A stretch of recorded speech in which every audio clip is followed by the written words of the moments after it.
Suivi de position, Dell Strategy.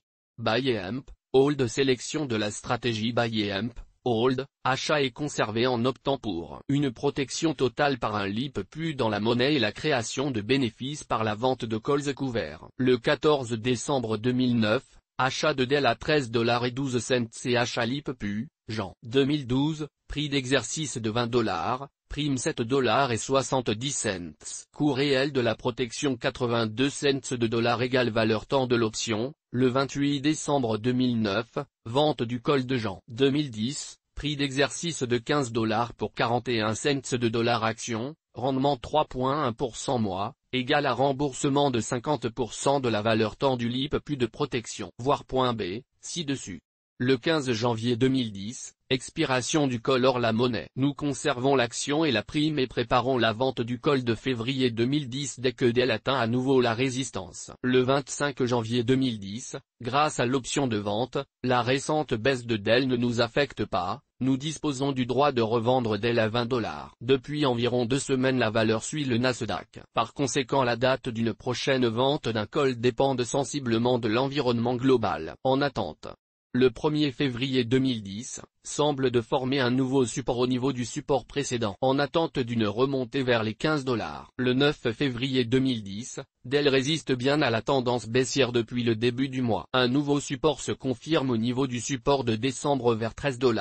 Dell annonce ses résultats trimestriels le 18 février 2010 et nous attendons cette date ainsi qu'une remontée vers les $15 avant la vente d'un call. Il est important de rester patient dans un marché aussi volatile et baissier. Le 16 février 2010, Dell annonce ses résultats jeudi cette semaine. Cet événement occasionne systématiquement des variations de cours importantes et majoritairement baissières. Par conséquent et en appliquant les règles de sécurité de notre stratégie nous attendons cette date pour vendre une option. Si l'annonce de résultats ne cause pas de changement de cours nous envisageons la vente d'un PU. Option de vente, date d'exercice. 19 mars 2010 prix d'exercice de $13. Le 22 février 2010, Dell baisse de 7% lors de l'annonce des résultats trimestriels. Pas de vente d'options avant une consolidation à court terme. Suivi de position, Semtech Strategy A, vente d'un premier un tiers de la position à plus 2% B, vente du deuxième un tiers d'A plus 4% et remplacement de l'ordre au One cancel the other. L'un annulant l'autre, de protection par un stop suiveur pour laisser courir le dernier un tiers. Limitation du risque placement d'un ordre au co pour vendre l'action au cas où SMTC passe 2% en dessous du support. Le 15 janvier 2010, un support n'est pas encore établi. Par conséquent nous n'avons pas encore pris position et continuons à surveiller la valeur. Le prochain support est attendu entre $15 et 50 cents moins $16. Les stochastiques lentes ne sont pas encore en place et nous attendons la confirmation du support et un signal de retournement de tendance de la courbe de prix, formation pertinente des chandeliers japonais confirmé par le MAC, les stochastiques et le RSI. Le 25 janvier 2010, il semble que le dernier plus bas de novembre redevient le nouveau support. Tous les indicateurs sont quasiment en place. Si le marché se stabilise nous prenons position dès l'affichage d'un signal d'achat par les chandeliers japonais. Le 2 février 2010, notre remarque du 25/1er se confirme. Prenez position dès que le marché sortira de sa tendance baissière. Tous les indicateurs sont en place. Le 9 février 2010, l'analyse fondamentale qui nous a conduit à choisir la valeur est toujours valable et confirme notre décision de prendre position des confirmations d'un retournement. Le support de novembre n'a pas tenu et SMTC se trouve maintenant au niveau de la résistance d'avril. L'action suit la tendance globale. Le point positif, le potentiel à la hausse augmente en attendant. SMTC doit dépasser la Madame 8 et confirmer le retournement par un signal des chandeliers japonais. Les autres indicateurs sont toujours bien en place. Le 15 février 2010, prise de position à $15,20 le 10 février 2010. Vente de 2 tiers de la position à $15,80 plus 4, le 12 février 2010. Remplacement de l'ordre stop limite par un stop suiveur, écart 47 cents de $, pour le tiers restant de notre position. Le 22 février 2010, sur la formation du doji le 18 février 2010 et après une hausse d'environ 10% nous avons clôturé la position le 19 février 2010 à $16,30. Gain. 8,2%. Suivi de position, Total Systems Service Strategy, moyen terme, de quelques jours à plusieurs semaines. A. Prise de position en fonction du résultat de l'analyse technique. B. Placer un ordre de vente pour 50% de la position à plus 4% par rapport au prix d'achat. C. Une fois les 4% atteints.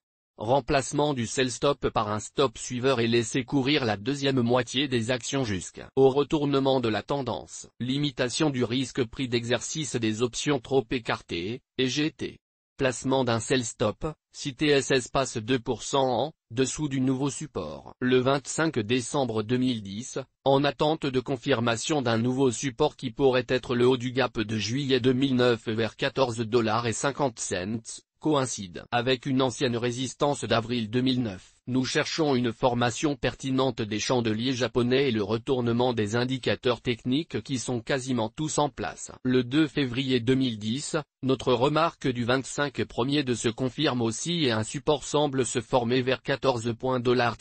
Hier s'est produit un premier signal de retournement des chandeliers japonais. Arami haussier. Attendez que le cours passe la Madame 8 et prenez position dès que le marché sortira de sa tendance baissière. Tous les indicateurs sont en place et en attente d'une remontée. RSI ligne de 30%, Stoch ligne de 20%, le 9 février 2010, TSS confirme un support vers 14,30 $, maintient son niveau de prix depuis environ 2 semaines et ne suit pas la tendance baissière du marché. En revanche, cette même tendance semble empêcher TSS de remonter, en attente avec un bon potentiel à la hausse. Le 15 février 2010, le 11 février 2010 TSS casse le support de 14,26 $ établi depuis le début du mois. Nous continuons à surveiller TSS. Si un retournement ne se confirme pas avant la fin de la semaine, nous sortons TSS de la liste de surveillance. Le 22 février 2010, un retournement n'est pas intervenu, nous sortons TSS de la liste de surveillance. Suivi de position, Microsoft Incorporé. Stratégie A. Acheter, assurer, louer. Objectif,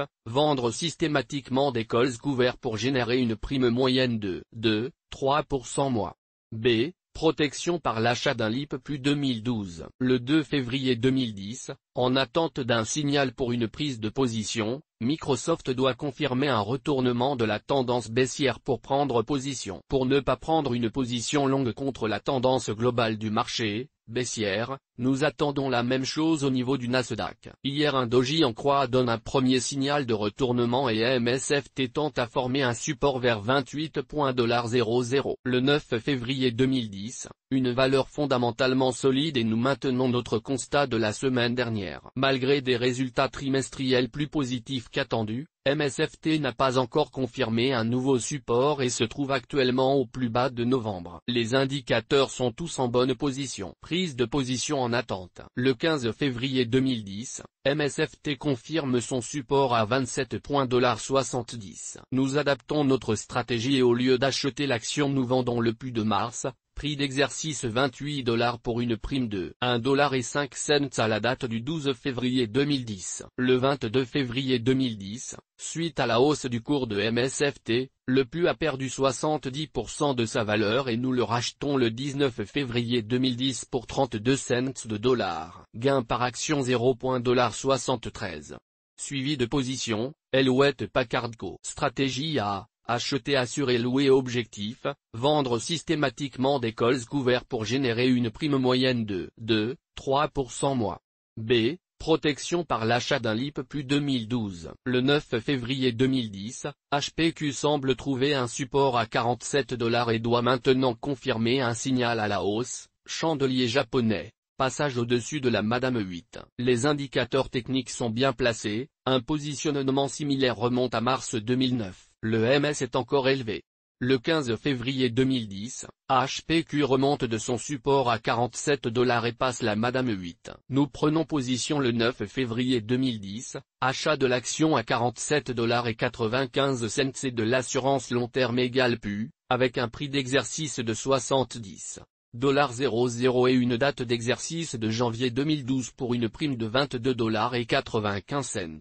Vente d'un PU date d'exercice 19 mars 2010 prix d'exercice $47 pour une prime de $1,47. Le 22 février 2010, HPQ semble trouver une résistance vers $50,90.